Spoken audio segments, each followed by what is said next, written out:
got much too quiet.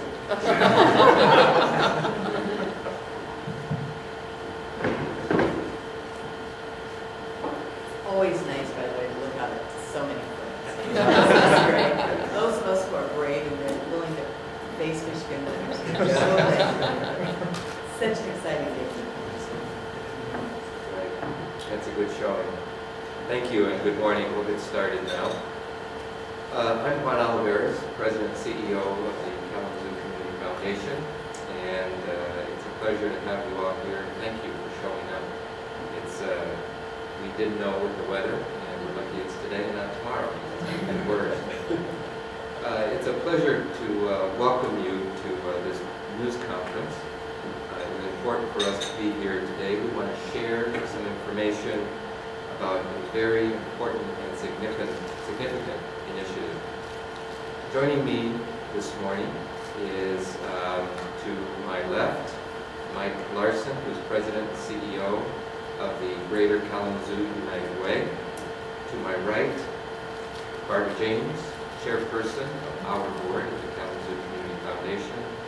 And over to Mike's left is Paul Spotty, the 2009 Chairman of the Greater Kalamazoo United Way Board of Directors. Like many communities in Michigan, Kalamazoo community continues to weather the storm, this economic recession. And we know that this has been an unprecedented time for our community, for our state, and for the nation. Last year, in the first quarter alone, Kalamazoo Loaves and Fishes needed 29% more food to serve those in need.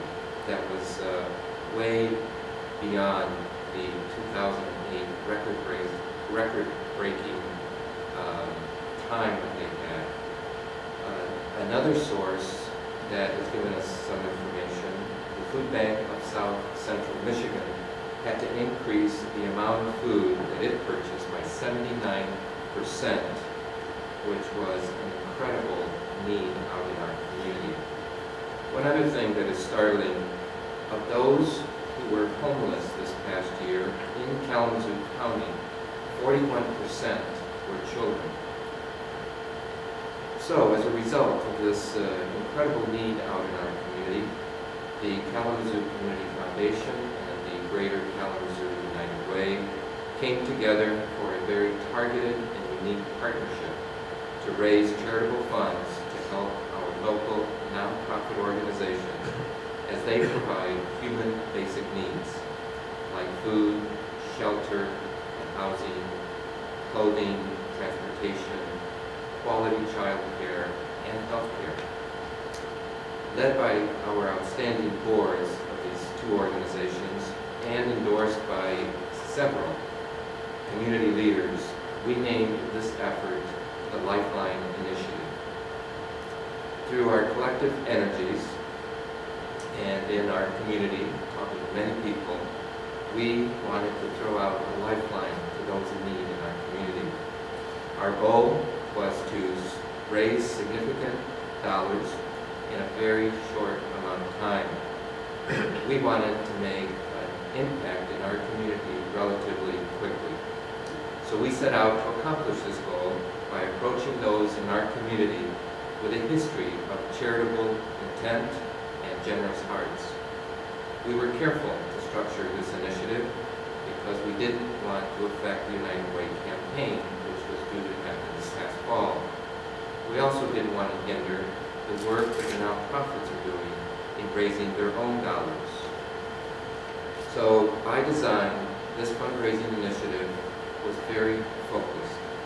So today, we're here to announce our success. It's been a very good initiative, and we continue the effort. I have up here with me those that are going to help describe the success, and also for our nonprofit organizations, how they will be able to access these dollars. So at this time, it's my pleasure to introduce my friend. We just became friends last summer as Mike came to Kalamazoo, and we joined forces, and it's my pleasure to introduce him. Mike will tell you more about the effort and the intent that we have to help our community.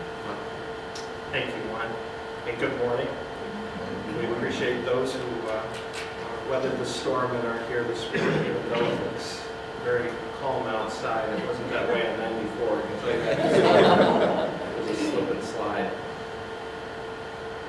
Given the extraordinary challenges facing our community, the staffs of both the Community Foundation and United Way came together to develop a very focused plan to raise resources for those in our community as quickly as possible, as Juan mentioned.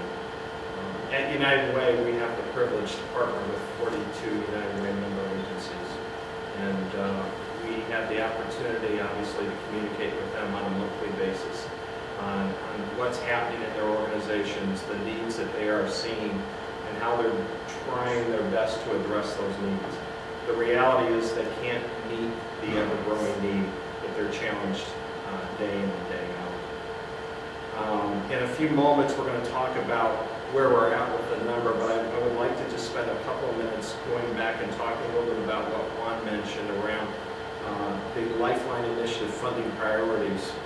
Again, are focused on basic human needs, such as shelter and housing, food, safety and security, clothing, transportation, quality child care, access to health care that includes mental, medical, and dental prevention care.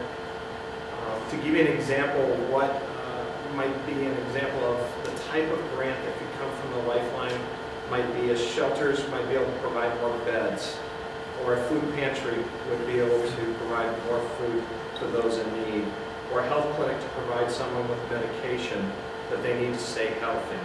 It might help an organization provide services that help a family stay in its home. These needs are great, but so are the possibilities. While the Community Foundation and United Way have partnered to raise these dollars, it's now time to reach out to our nonprofit community and ask for their help in this collaboration. The reality is this is the group that's on the front line providing the services, and without their help and partnership in this, we cannot meet the need in the community. So we're asking for them to come and partner with us. Starting tomorrow, nonprofit organizations may apply for grants from the Lifeline Initiative, with the first grants being awarded by the end of April.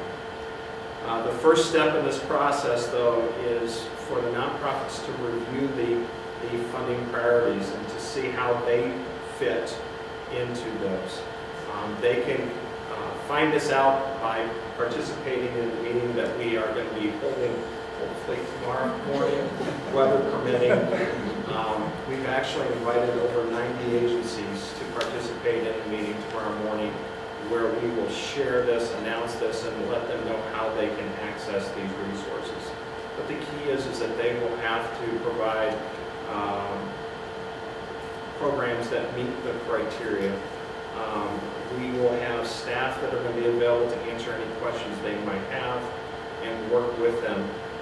Again, our goal with this whole thing was to be responsive to community needs. So trying to have as quick a turnaround as we can, again, being very accountable for the resources that people have generously given to both of these organizations.